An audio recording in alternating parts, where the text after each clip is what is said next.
네, 이 시간에도 여기까지 나오신 여러분들 위해 하나님의 크신 은혜가 함께하기를 진심으로 기원합니다.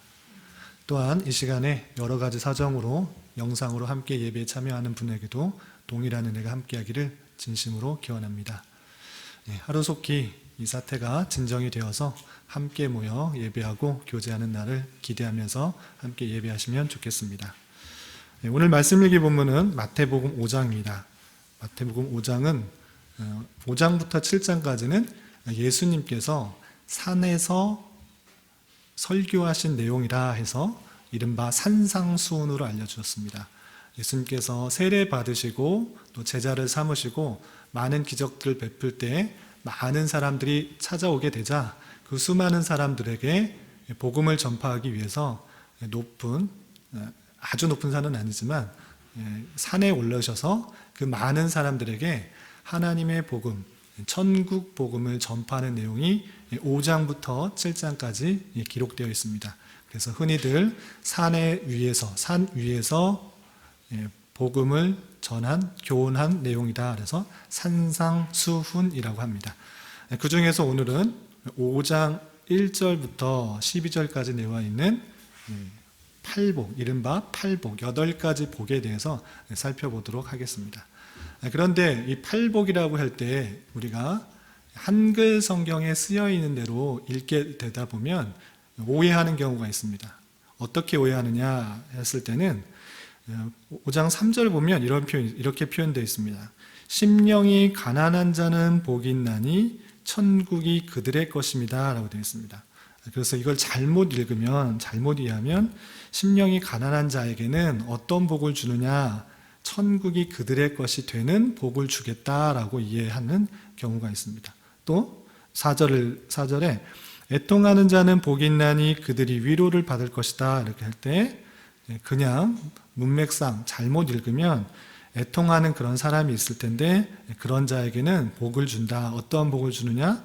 위로를 받는 복을 준다라고 이해하기 쉽습니다. 그런데 성경 원문을 보면 그런 것이 아닙니다. 그러니까 원문을 보면 동사가 먼저 앞에 나와 있는 것입니다. 그러니까 복이 있다. 심령이 가난한 자여 그들에게는 천국이 그들의 것이 된다라고 이렇게 표현되는 것입니다. 그러니까 뒤에 있는 내용이 복이 주어지는 것이 아니라 복된 상태가 앞에 있는 내용인 것입니다. 그러니까 심령이 가난한 자 그 자체가 복되도다라고 설명하고 있는 것입니다. 그래서 어떤 것을 하는 조건으로 뒤에 있는 복이 주어지는 것이 아니라 그 앞의 내용이 참으로 복된 것이고 그 결과 그리고 자연적으로 따라오는 내용들이 이 뒤에 내용이 있는 것입니다. 그래서 예를 들면 심령이 가난한 자는 복이 있나니 천국이 그들의 것이며 라고 했을 때 심령이 가난해야지만 천국이 그들의 것이 되는 복을 얻는다라는 그런 의미가 아니라 복되다. 어떤 것이 복되나? 심령이 가난한 자가 복되다. 왜냐? 천국이 그들의 것이기 때문에 자연적으로는 결과요, 원인인 그리고 상태인 천국이 그들의 것이기 때문에 그런 심령이 가난한 자가 복되다라고 이해하는 것이 바른 표현입니다. 그래서 순서를 잘못 이해하지 않아야 될 것입니다. 그렇다면 어떤 것들이 참으로 복되다고 말하고 있는지를 살펴보고 왜 그러한지 그 내용들을 오늘 말씀을 통해서 잘 교훈받고 내가 정말 복된 자인가 아니면 복을 받아야 되는 자인가 생각해보는 그런 시간을 갖도록 하겠습니다. 우선 이 8가지 복을 좀 이해하기 쉽게 2가지로 분류해서 이해하면 좋겠습니다. 다른 분들은 또 다르게 구분하여서 설명하기도 하는데 제 나름대로 이해하기 쉽게 또 정리를 해봤습니다.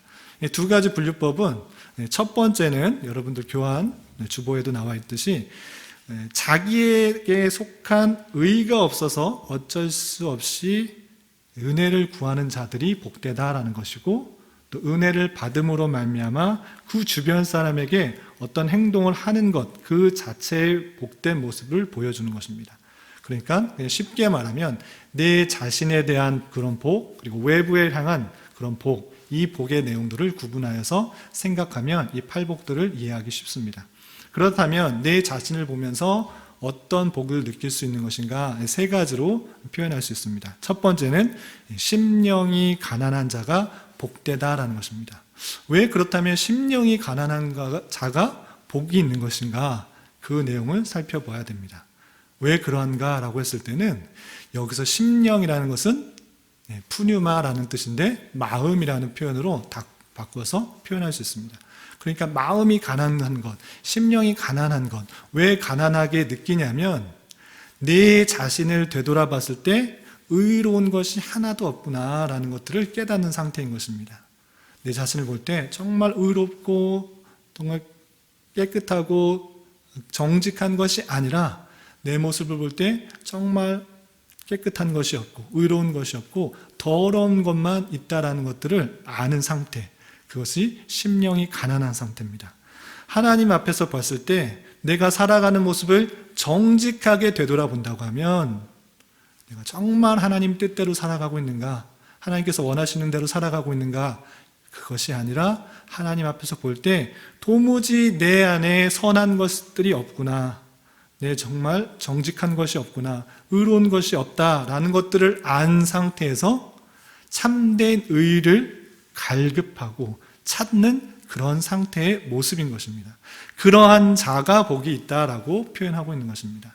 내 자신이 의롭고 선하고 정말 정직하다라고 그렇게 자만하고 교만한 것이 아니라 내 모습을 정직하게 바라봤을 때 참으로 의의가 없다, 하나님이 주시는 은혜로만 살 수 있는 자라는 것들을 깨닫는 자, 그 자가 심령이 가난한 자고, 그렇게 생각하는 그런 모습, 그것이 복되다라고 예수님께서 말씀해 주고 있는 것입니다.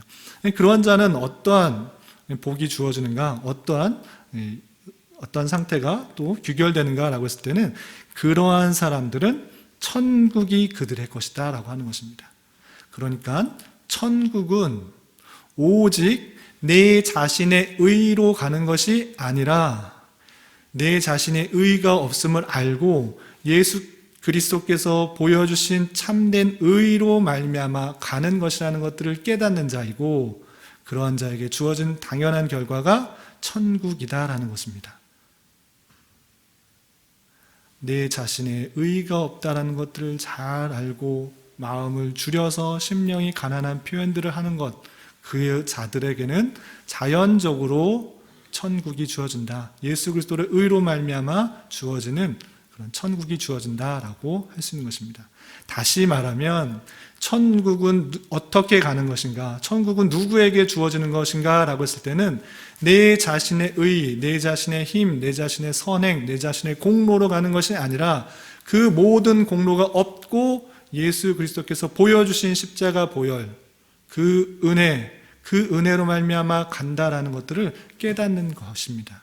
이것이 복음이고 이것이 복되다라고 표현하고 있는 것입니다. 두 번째로 애통하는 자는, 4절 보면 애통하는 자는 복이 있나니 그들이 위로를 받을 것이다 라고 되어 있습니다. 단순히 도덕적으로 윤리적으로 겉으로 볼 때 그냥 단순히 애통하고 슬퍼하고 걱정하고 근심하는 자, 그 사람들을 하나님께서 위로해 주시겠다라는 것이 아니라, 이 말조차도 애통하는 자, 왜 애통하는가, 단순히 어떠한 일 때문에 슬퍼하고 걱정하는 그런 내용이 아니라 자기에게 옳은 것이 없고 죄만 있다, 그로 말미암아 나는 지옥에 간다, 비참과 죄와 비참 가운데 내 자신이 있을 수밖에 없다라는 사실을 아는 자, 그 사람이 마음에 애통함이 있고 걱정이 있는 것입니다. 내 모습을 볼 때, 내 자신의 내용들을 보았을 때 정말 죄와 비참 가운데 있으므로 지옥에 갈 수밖에 없는 그런 형편에 있지만, 그런 마음 상태를 보면서 애통하지만 그러한 자가 오히려 복되다라는 것입니다. 내 자신이 의롭다 생각하고 내 자신이 거룩하다 생각하고 선하다고 생각하는 것이 아니라 정말 내 자신의 더러움과 악함들을 보면서, 죄성들을 보면서 안타까워하고 애통하는 자, 그런 자에게는 하나님께서 그런 걱정, 그런 근심, 그런 것들이 오히려 구원에 이르게 한다, 이렇게 표현하고 있는 것입니다. 고린도후서 7장 10절에는 이렇게 표현하고 있습니다. 하나님의 뜻대로 하는 근심은 후회할 것이 없는 구원에 이르게 하는 회개를 이루는 것이요. 하나님의 뜻대로 하는 근심, 하나님의 뜻대로 하는 애통, 그런 자가 복된 것이고, 그런 자에게는 하나님께서 위로를 주시는데, 자신의 힘으로는 구원을 받을 수는 없지만 하나님께서 강력하게 부어주시는 은혜로 말미암아, 하나님의 주권적인 은혜로 말미암아 구원받게 된다는 그런 위로를 더해 주신다라는 것입니다. 무슨 뜻인지 이해가 되십니까?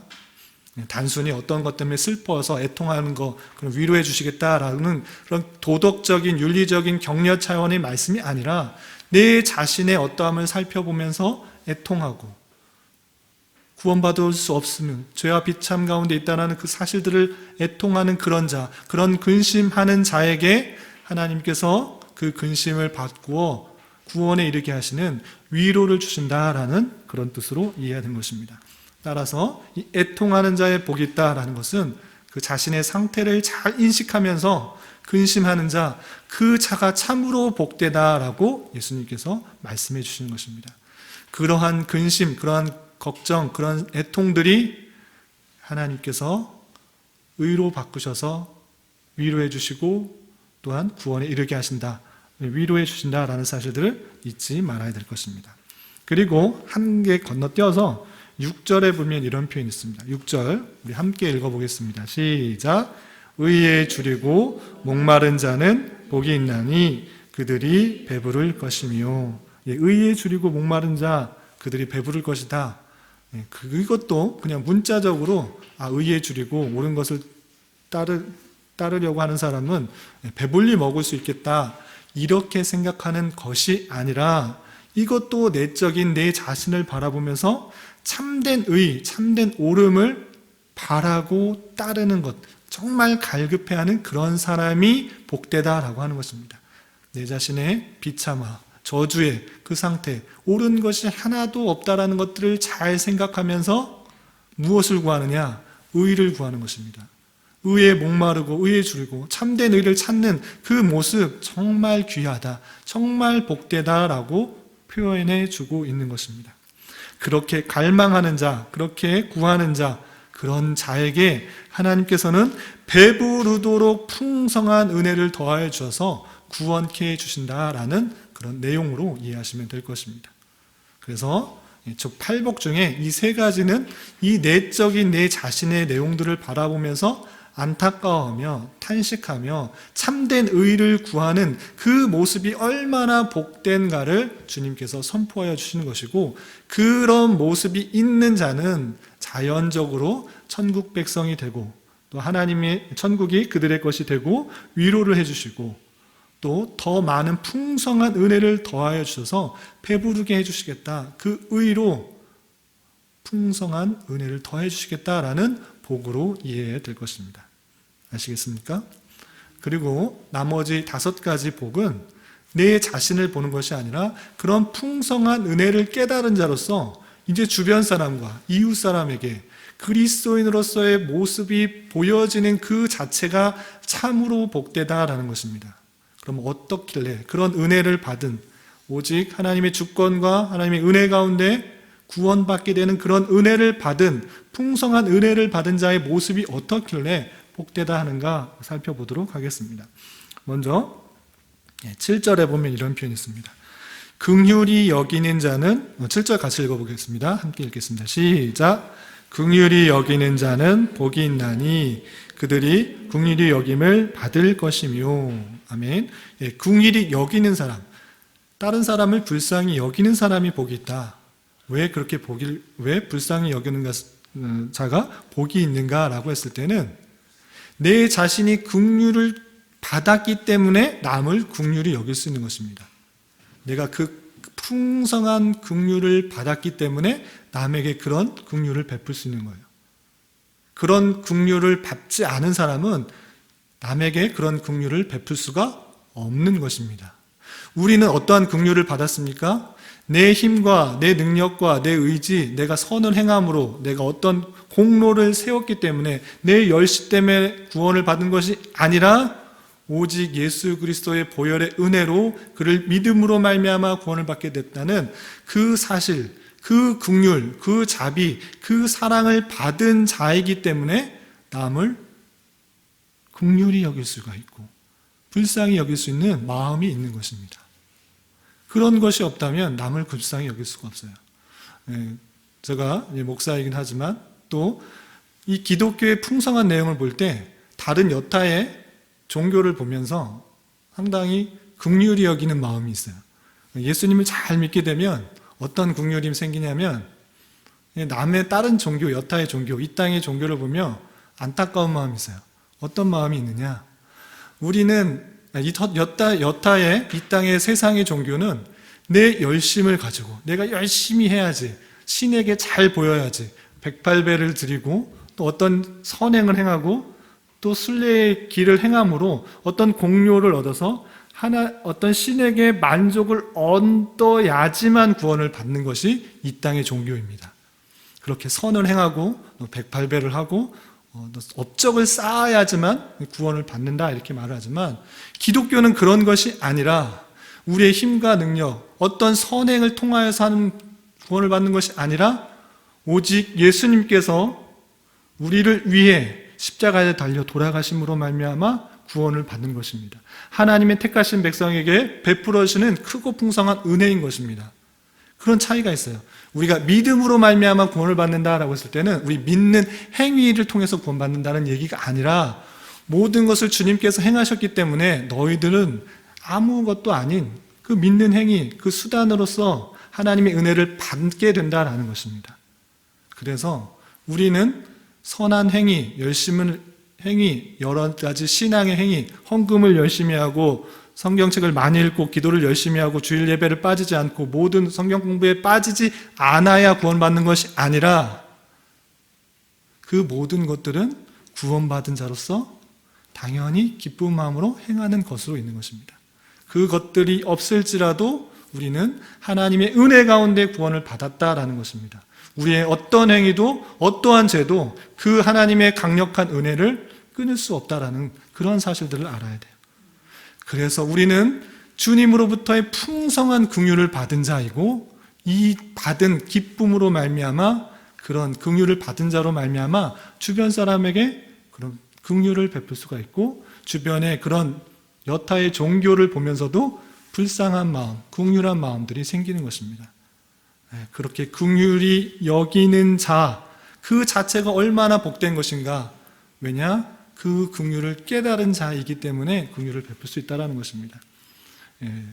신약 성경에 예수님께서 이런 비유를 했습니다. 10,000달란트 빚진 자와 100달란트 빚진 자가 있는데 10,000달란트 빚진 자에게 그 빚을 다 용서해 준 것, 탕감해 준 자는 당연히 100달란트 빚진 자를 용서해 주는 것이 마땅하다라고 표현하고 있습니다. 이 10,000달란트가 어느 정도 되는지 아세요? 10,000달란트는 너무 커서 셀 수 없는 돈이에요. 한 달란트 금이 34kg 정도 되기 때문에 이 10,000달란트라는 돈은 셀 수가 없는 수십조, 수백조가 넘는 그런 돈이 될 거예요. 그것들을 용서해 줬다라는 것은 실제 주인이 그만큼은 빌려줬는데 용서해 줬다는 것이 아니고 그만큼 너희들의 죄값이 큰데 그것들을 다 용서해 주신 것이다.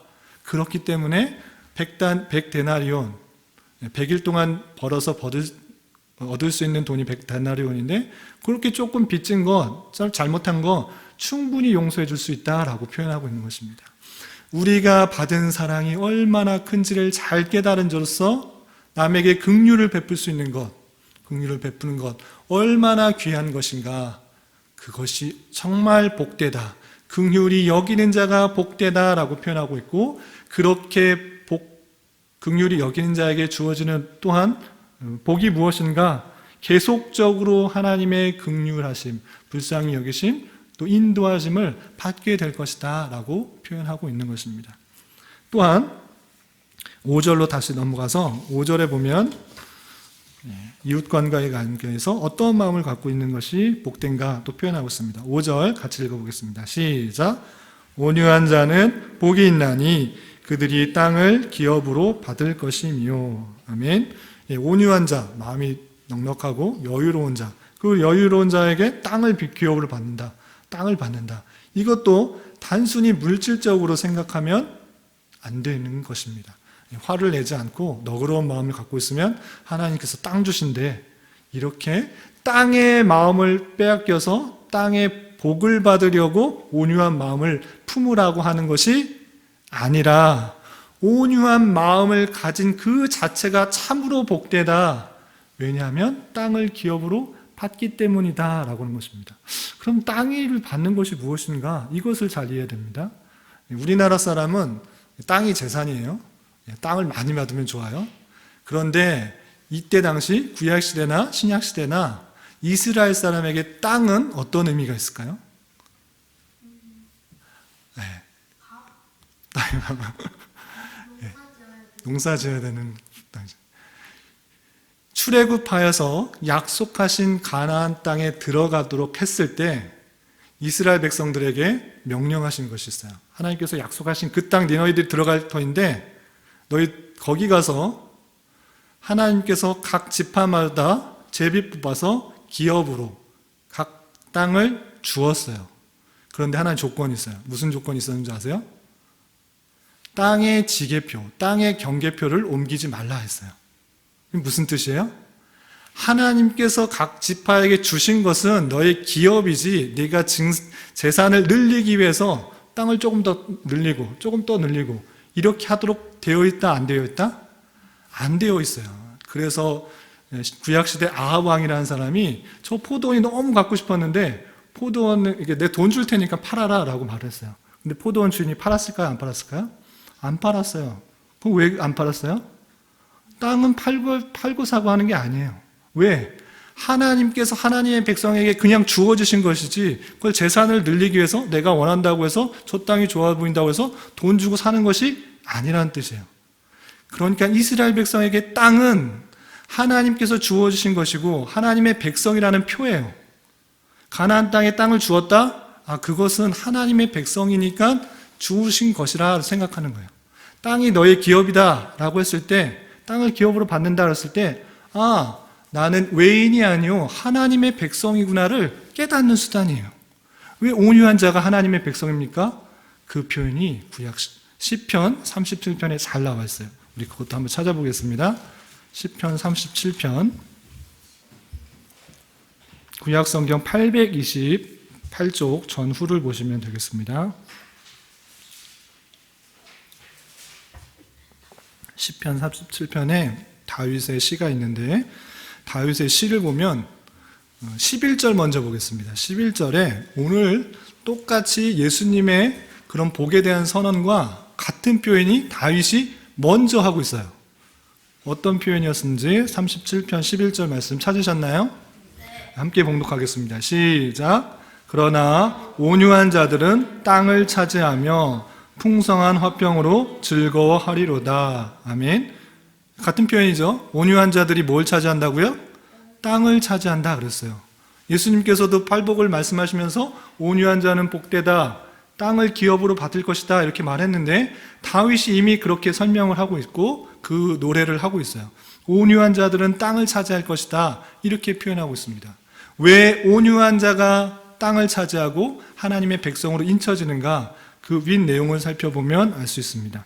그 내용 7절부터 10절까지 말씀 함께 봉독하겠습니다. 시작. 여호와 앞에 잠잠하고 참고 기다리라. 자기 길이 형통하며 악한 꾀를 이루는 자 때문에 불평하지 말지어다.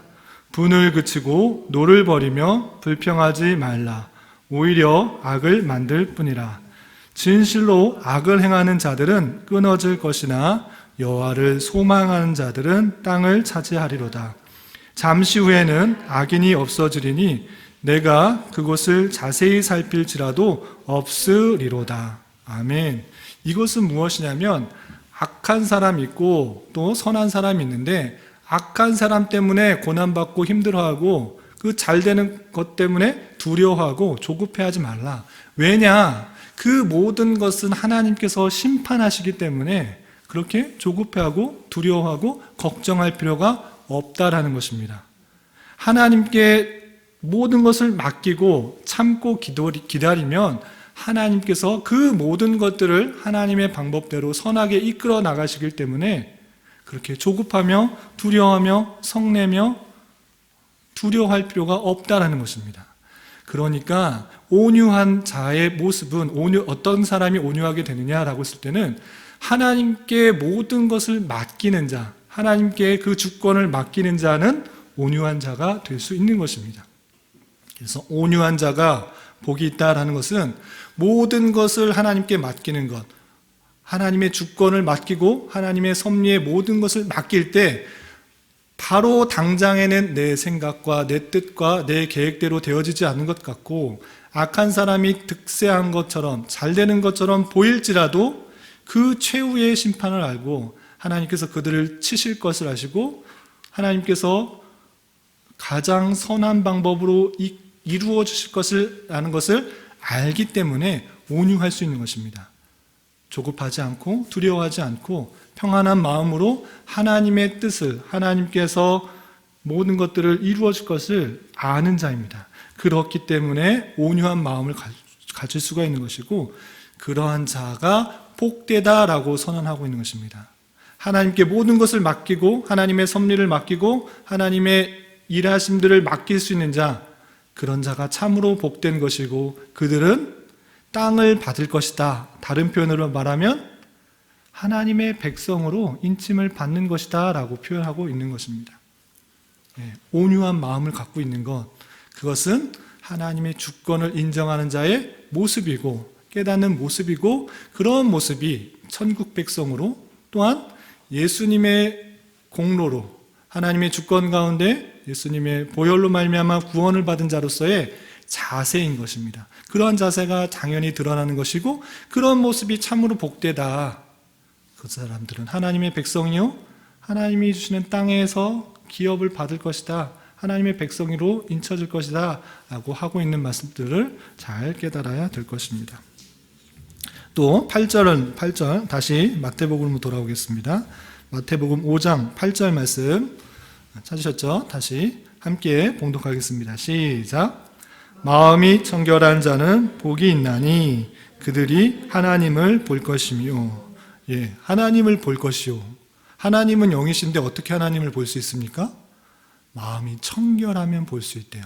그럼 마음이 청결한 사람, 예수 믿는 사람은 하나님을 실제로 볼 수 있습니까? 이러한 내용이 아니라 마음이 청결한 것이 무엇인가라고 했을 때는 복잡한 생각, 나의 주권, 나의 가치관으로 어떤 것을 바라보고 세상을 생각하는 것이 아니라 내 생각과 내 모든 가치관을 버리고 하나님의 일들을 볼 수 있는 그런 자, 그 근심과 걱정, 또 여러 가지 생각, 이런 것들 다 내려놓을 때 내 생각이 아니라 내 계획이 아니라 그 모든 것들을 내려놓을 때 비로소 보이는 것이 무엇인가라고 할 때는 하나님이 보이는 것입니다. 하나님을 어떻게 볼 수 있느냐? 실제 눈으로 보이는 것이 아니라 마음으로, 생각으로 보이는 것입니다. 어떻게 보이는 것인가? 하나님의 선하심을 보는 것이고 하나님의 놀라운 손길을 경험하게 되는 것입니다.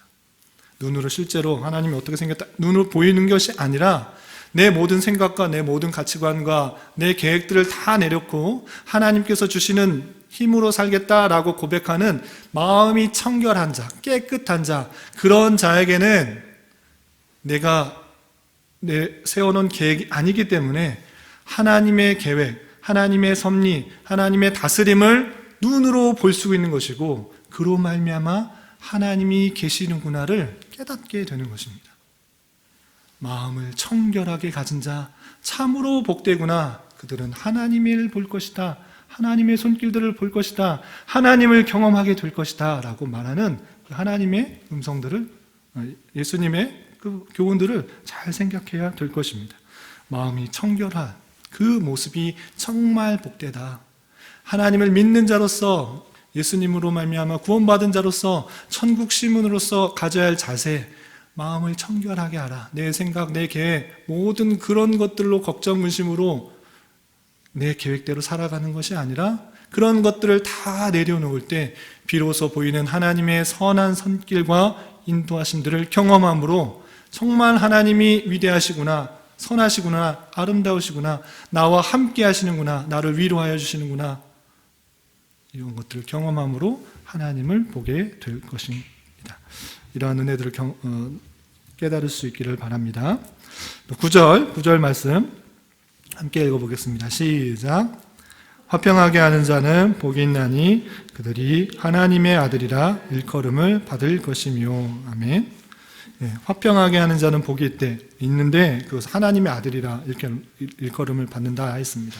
하나님의 백성으로서 이웃 간의 관계에 있어서 화평하게 하는 일, 그것이 참으로 복되다, 하나님의 아들이라 일컬음을 받는다, 이것으로 끝나는 것이 아닙니다. 물론 하나님의 자녀요, 하나님의 백성이면 주변 사람들에게 분란을 일으키고 문제를 일으키고 싸움을 일으키는 것이 아니라 당연하게 화평하게, 화목하게 이해하고 긍휼을 베풀어주고 자비를 베풀어주고 사랑함으로 말미암아 화평하게 지내는 사람으로 섭니다.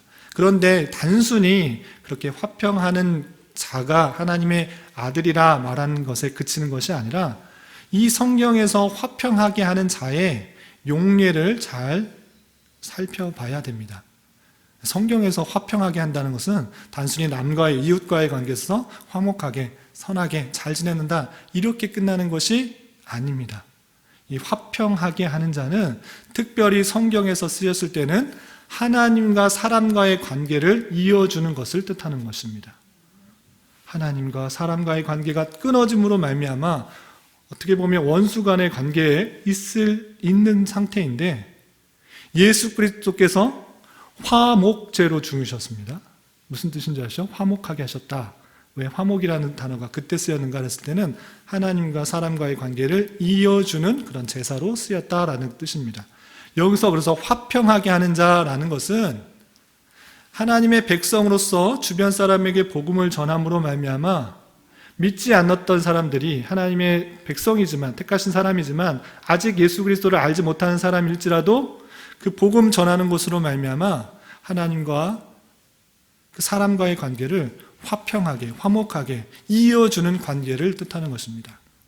그래서 화평하게 하는 자라는 것은 물론 사람과의 관계에서 화목하게 선을 베푸는 것도 포함되지만 더 궁극적으로 표현하는 것은 복음 전파의 사명을 감당함으로 말미암아 하나님의 백성이 되게 하는 그 화평케 하는 자, 그 자들이 참으로 복되구나라고 선포하는 것입니다. 무슨 뜻인지 이해가 되십니까? 화평하게 하는 자, 그들이 참으로 복된데 왜 복된가?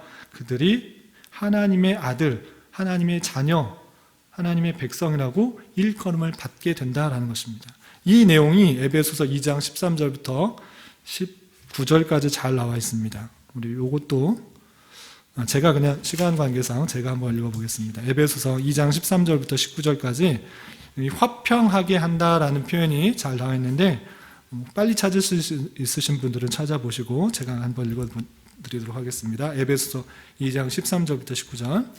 이제는 전에 멀리 있던 너희가 그리스도 예수 안에서 그리스도 피로 가까워졌느니라. 그는 우리의 화평이신지라.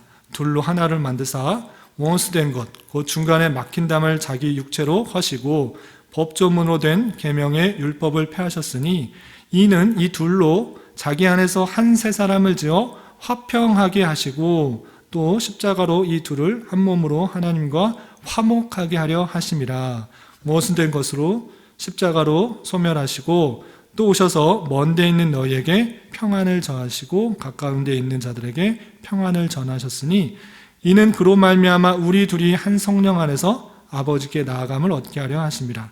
그러므로 이제부터 너희는 외인도 아니요 나그네도 아니요 오직 성도들과 동일한 시민이요 하나님의 권속이라 라고 하셨습니다. 아멘. 예수님께서 하나님과 사람과의 관계를 화목하게 하셨기 때문에 모든 하나님의 예수 그리스도를 믿는 자는 구원을 받게 되고 하나님의 아들이 되는 권세를 주신 것입니다. 그렇기 때문에 하나님 안에서 우리 모두는 한 형제 자매라고 일컬을 수 있는 것입니다. 하나님의 아들들이기 때문에, 하나님의 자녀들이기 때문에 우리 모두는 하나님의 권속이다라고 표현하고 있는 것입니다. 외인도 아니고 바깥 사람도 아니고 하나님의 자녀다라고 표현하고 있는 것입니다. 그렇기 때문에 화평하게 하는 자, 복음을 전함으로 말미암아 예수 그리스도를 믿게 하는 자, 그들이 참으로 복된데, 왜냐하면 하나님의 아들이다, 하나님의 아들들이다, 정말 하나님의 복음을 전함으로 말미암아 하나님의 자녀가 되는, 하나님의 가족이 되는, 권속이 되는 은혜를 주셨기 때문에 참으로 복되다, 그런 은혜가 더한다, 이렇게 표현하고 있는 것입니다. 아시겠죠? 마지막입니다. 우리 10절 말씀 함께 봉독하겠습니다. 시작. 의를 위하여 박해를 받은 자는 복이 있나니 천국이 그들의 것임이라. 아멘. 예, 천국이 그들의 것임이라. 이거는 어떤 절하고 똑같아요? 이 받는 복에 대해서 말했는데 3절이죠. 3절. 심령이 가난한 자는 복이 있나니 천국이 그들의 것이며, 또 10절에 보면 의를 위하여 박해를 받은 자는 복이 있나니 천국이 그들의 것임이라. 똑같네요. 받는 복이 똑같네요. 1차적으로는 똑같죠.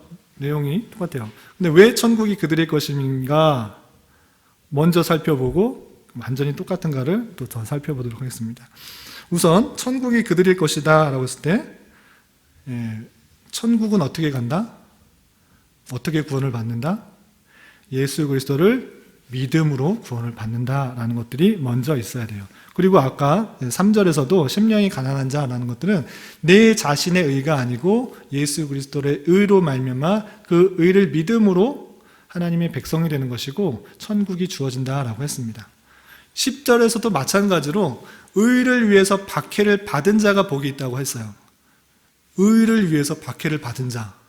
이건 무슨 말이에요? 그냥 박해를 받았는데 아무 이유 없이 그냥 고난을 받은 것이 아니라, 핍박을 받은 것이 아니라, 박해를 받은 것이 아니라 의 때문에 박해를 받은 것을 말해요. 의는 무엇입니까? 예수 그리스도. 예수 그리스도를 믿는 믿음 때문에 박해를 받은 것이에요. 다시 말하면 박해를 받을 만한 가치가 있다고 생각하고 그 의를 지킨 거예요. 믿음을 지킨 거예요. 그러니까 그 믿음은 참된 믿음을 갖고 있는 사람이다 라고 할 수 있습니다. 이해가 되시나요? 참된 믿음이 아닌 사람은 고통과 고난과 박해가 오면 다 떠나요. 특별히 이 코로나로 인해서 전염병들이 일어나서 교회당에 모이지 못하는 그런 상황들이 있을 때 한편으로는 그런 생각도 해보게 돼요. 참 성도와 거짓 성도가 구분이 되겠구나라고 말입니다. 교회당에 나와서 예배를 드리는 것으로 내 어떤 것을 채우려고 하는, 내 많은 어떤 것을 불리려고 하는 그런 거짓 성도들이 없지 않아 있을 텐데, 이런 기회에 내가 얻는 것들이 없는데 내가 왜 하나님께 기도하고 예배를 드릴까? 그런 사람들, 그런 잘못된 교인들이 떨어져 나가는 그런 기회가 되지 않을까도 생각해 보게 됩니다. 조심스럽게 생각해 봅니다. 또 많은 핍박들, 많은 박해들이 있는 그런 지역들이 세계에 많이 있어요. 북한만 해도 가장 탄압이 심한 그런 곳이에요. 그런 곳에서는 정말 그렇게 그런 핍박과 탄압 속에서 믿음을 지켰다라는 것은 정말 하나님에 대한, 예수 그리스도에 대한 신앙이 있는 것을 보여주는 증거가 되는 것이죠. 그래서 의를 위해 박해를 받은 자는 복이 있다. 그것 자체가 복된데, 왜냐하면 참된 믿음을 가졌기 때문이다. 참된 믿음을 가진 사람은 구원을 얻게 되는 것이고 천국에 가게 되는 것이다. 천국이 그들의 것이다. 하나님의 통치와 하나님의 다스림들이 그들의 것이다 라고 말하고 있는 것입니다. 그런데 여기서 그치는 것이 아니라 부가적으로 그 박해에 대해서, 그 핍박에 대해서 더해 주시는 은혜를 설명하고 있습니다. 그 내용을 살펴보겠습니다. 11절 12절 함께 봉독하겠습니다. 시작. 나로 말미암아 너희를 욕하고 박해하고 거짓으로 너희를 거슬러 모든 악한 말을 할 때에는 너희에게는 복이 있나니 기뻐하고 즐거워하라. 하늘에서 너희의 상이 큼이라. 너희 전에 있던 선지자들도 이같이 박해하였느니라. 아멘. 더해주는 것이 무엇을 더 설명하고 있습니까? 천국이 그들의 것입니다 라고 끝났으면 3절하고 똑같잖아요. 그런데 여기서 더해주는 은혜가 있어요. 무엇이냐? 박해를 받는 것, 그것 자체가 큰 상이 될 것이다 이렇게 표현하고 있어요. 핍박을 받는 것, 고통을 받는 것, 그 자체가 하늘에서 상이 크다라고 표현하고 있어요. 하늘에서 상이 어떤 상이 주길래 이렇게 큰 상이 있을까요? 어린아이들에게는 뭐 좋은 장난감, 좋은 게임기, 사람들은 남자들에게 있어서는 좋은 차, 뭐 좋은 집, 이런 것들이 될 수 있어요. 이런 것들을 받으면 큰 상을 받았다라고 생각할 수도 있지만, 하나님께서 주시는 상은 그런 것이 아니라 하나님이 어떠한 분이신지를 깨닫는 그런 복이에요.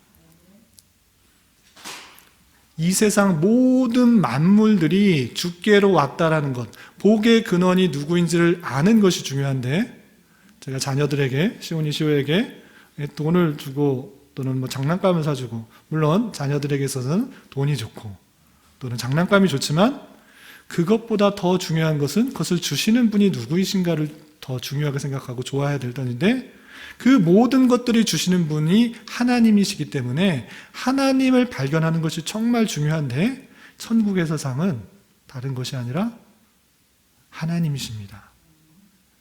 그렇다면 왜 핍박을 받는 것, 많은 고통을 받는 것, 그것이 상이 크다라고 표현할까요?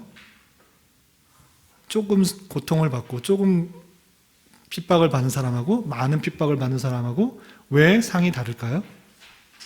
그것은 그 견딘 만큼, 그만큼 하나님에 대해서 경험하고 믿음의 분량을 갖고 있기 때문입니다.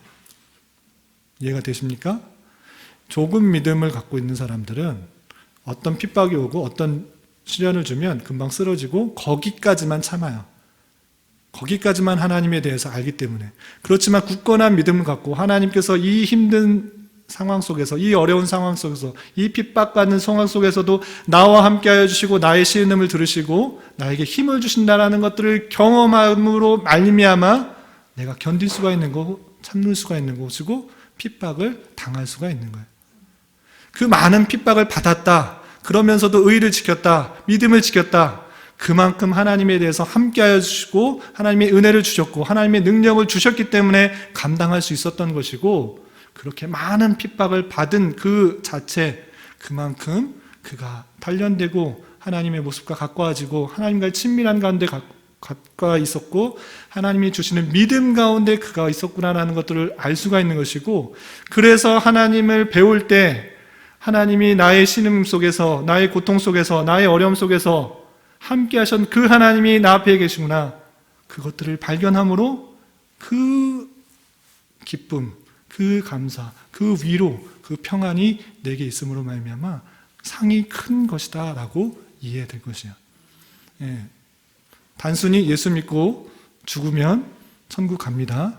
그러나 예수님이 나의 구원자라는 아는 그 사실만으로 천국에 갔다, 하나님을 배웠다, 큰 기쁨이 없을 수 있습니다.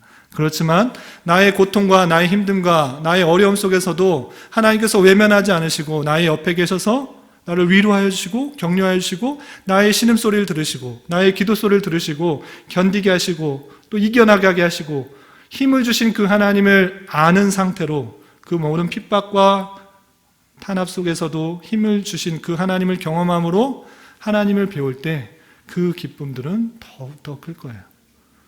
비록 어렵고 힘든 길이지만 그 모든 것들을 감당하게 하시는 그 하나님을 생각하면서 이 의를 위하여 박해받은 자 참으로 복되구나, 하나님께서 주실 상이 크다라는 것들을 기억하라 라는 사실들을 잊지 말아야 될 것입니다. 말씀을 정리하겠습니다. 8가지 복, 팔복에 대해서 배웠습니다. 내가 이런 것들을 해야지 주시는 복이 아니라 그 자체가 얼마나 복된 사실이라는 것들을 잘 깨달아야 될 것입니다.